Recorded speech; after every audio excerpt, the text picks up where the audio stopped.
we talk about how ridiculous fast food prices are anymore? $16 for a burger, a large fry, and a drink. I'm not buying fast food anymore.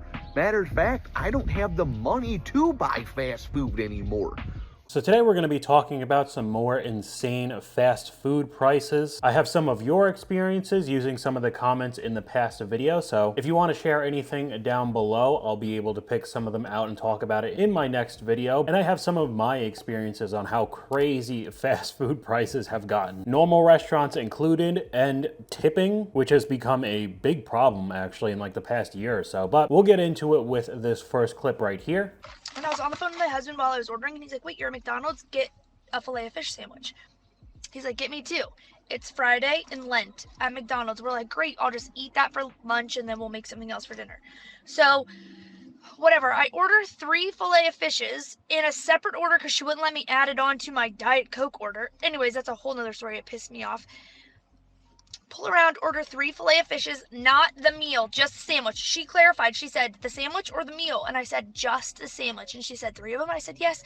Tell me why it was $17 for 3 filet of fishes on Friday during Lent at McDonald's. I have never had a filet of fish. I feel like you're taking your life in your hands if you're getting a seafood sandwich from McDonald's, but that's just me. But $17 for a 99% very low quality fish sandwich is pretty insane. I don't really understand why they couldn't add like a drink to her order as well as just being difficult. But I mean, 17 bucks for something in my mind should be like a dollar menu type of low tier sandwich is pretty insane. You can see some of the comments in this video. $5 per sandwich plus tax seems pretty standard, but then replies to it said there used to be $1.39. So we are talking about the dollar menu there. Then $2.50, and I guess jumped all the way to like $5.50 each now instead of like $3 or $4 like you see in this comment. Apparently they were $1.39 25 years ago, but a reply right here says as little as 2 years ago they were under $2. So we all know how jacked up the prices have gotten during COVID. It's absolutely insane for the same basically low quality fast food all across the board. We have another comment from one of my previous videos saying went to Subway on Saturday. It was $19.32 for a foot-long sub with chips and drink. And I could back that up because about maybe a month ago, I went with my girlfriend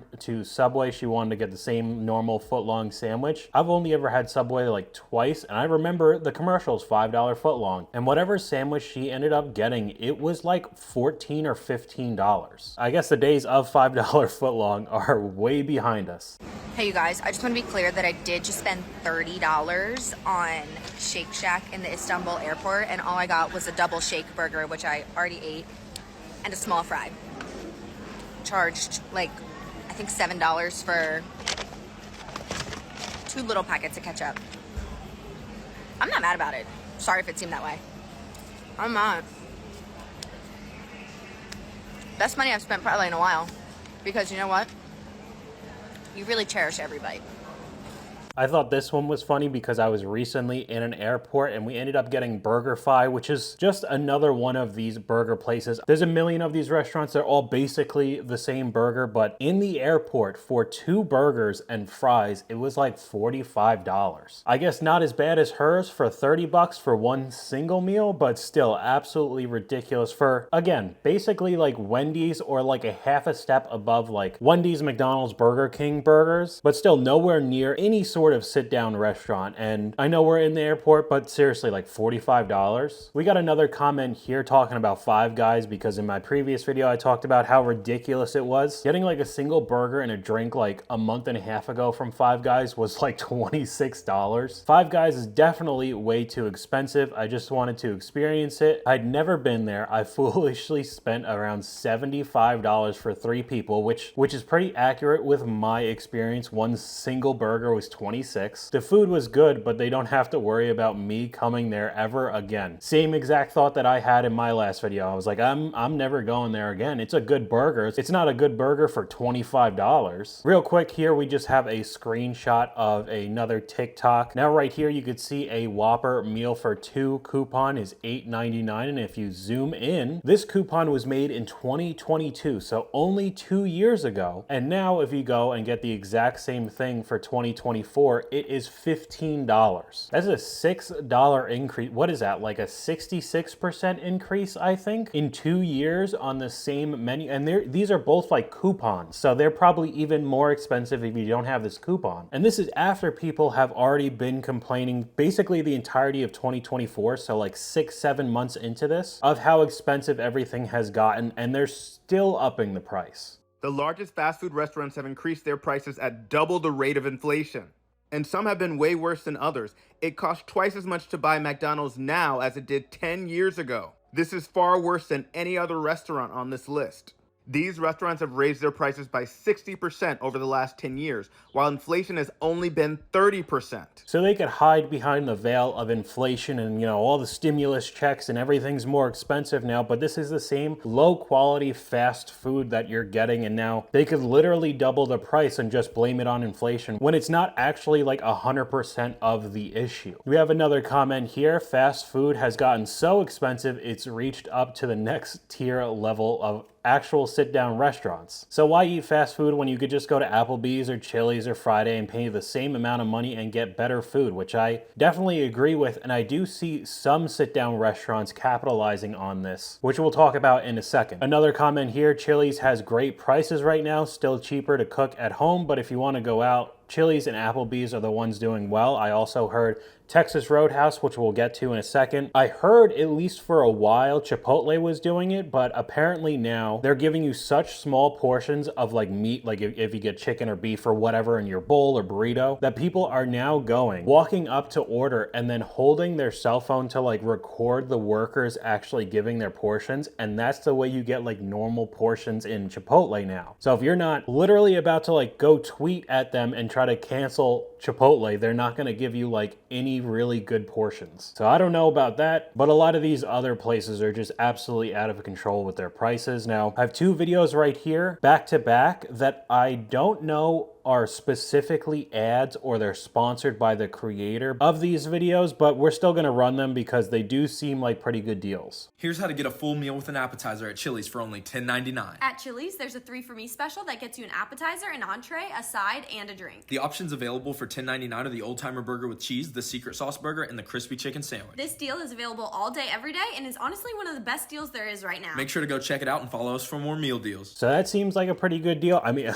literally half the price to get all of that if you're comparing it to like Five Guys or like BurgerFi or any of those type of I mean, you could even compare it to like McDonald's burgers now. Then we got the same thing for Texas Roadhouse, which I talked about before. So it seems like is very popular right now because they're pretty decent deals. Here's how to eat a steak dinner at Texas Roadhouse for just $10.99. Texas Roadhouse has an early dine-in special that gets you a steak and 2 sides for only $10.99. Plus, there's 10 other entree options to choose from. Just show up from 3 to 6 p.m. Monday to Thursday to get this deal. Not to mention, it comes with unlimited baskets of their famous bread rolls. This is one of the best deals out there. Make sure to go check it out. So even though those videos do definitely look like an ad, if they're not lying about these deals, whether it's an ad or a promotion or sponsorship or not, definitely seems like the better choice if you're gonna go out to eat, at least if you wanna go to a sit-down restaurant. Now, I have just come back from going to the West Coast for the first time in my entire life. I went to Vegas, Utah, Arizona, Colorado, that area. I didn't hit California though, but I did try In-N-Out for the first time, and I knew it was a West Coast thing, but basically knew nothing other than it was just a burger joint. You know, we did a drive-through. I was with my girlfriend's family. We got a whole bunch, I mean like tons of burgers, fries, drinks, a lot of stuff. And I was expecting, you know, it to be like pretty rough. If you start seeing the prices with all these fast food, I was like, all right, this is going to be a lot of money. It ended up being like $35.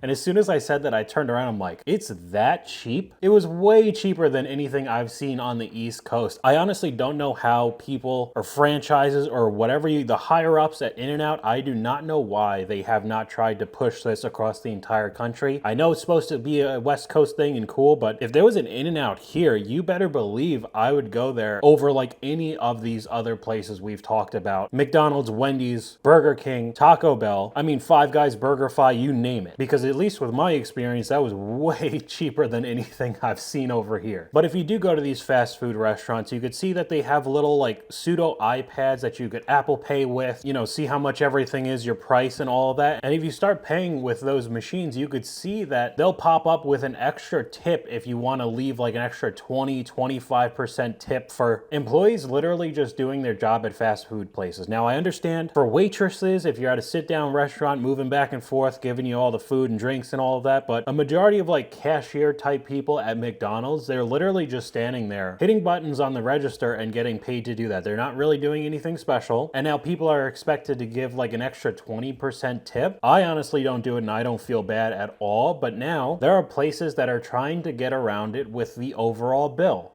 So now fast food restaurants are charging us a service charge. Right here it says service charge. When my wife told me she got a service charge at the Chipotle's, I was like, what's a service charge?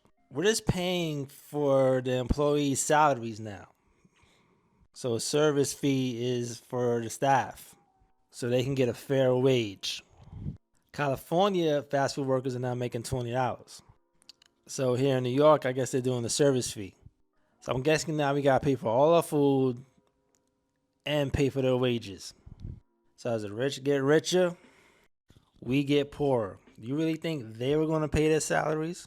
I mean, I guess you had to know that there was going to be some sort of consequence when everybody's minimum wage started skyrocketing for the same like low to no skill jobs, like almost all fast food jobs are. The people who own the franchises or the super rich CEOs or whatever aren't going to be the ones losing money. They're either going to fire more employees and turn ordering items into just giant iPads, which I've seen instead of actually talking to another human being, or this kind of stuff where you just get charged even more on your bill and you don't even realize it until you're already charged. And I mean, there's comments in this video saying, then, you know, I'm not giving a tip, no more tipping. And like I said, I wasn't doing that in the first place at fast food places. I'll tip at a normal sit down restaurant, but I'm not going to go over to Burger King and give somebody a tip who's literally just standing there. But now you're forced to give one, and it'll probably only end up getting worse. And I think this is a problem specifically in America because maybe about a month and a half ago, 2 months ago now, I went to Japan with my friends. Not only was the US dollar to Japanese yen conversion was unbelievable, so everything was